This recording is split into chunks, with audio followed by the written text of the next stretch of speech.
নমস্কার সবাইকে। সবাই কেমন আছেন? আশা করছি আপনারা সবাই ভালো আছেন।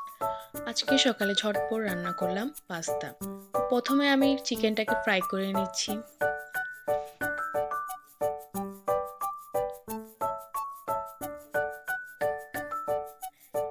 দিয়ে দিলাম আদা কুচি এবং রসুন কুচি।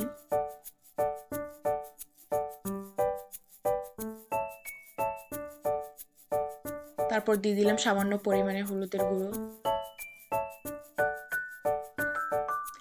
এরপর অ্যাড করলাম পেঁয়াজ, ক্যাপসিকাম এবং গাজর। তারপর কিছুক্ষণ ভালো করে ফ্রাই করে নিব।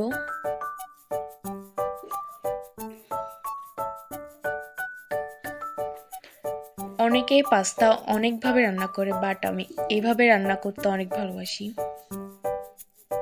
তারপর অ্যাড করে দিলাম সামান্য পরিমাণের মরিচের গুঁড়ো। তারপর আবারও ভালো করে ফ্রাই করে নিব।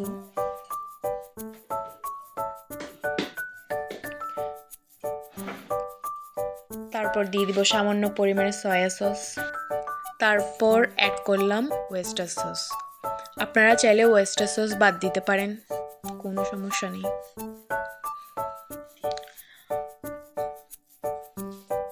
একে একে দিয়ে দিলাম কাঁচা লঙ্কা।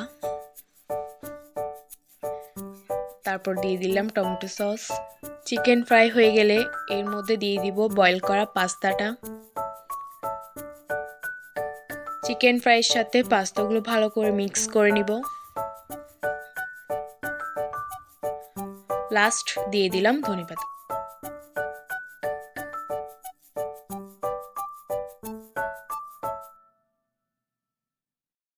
ব্যাস, আমার পাস্তা রেডি।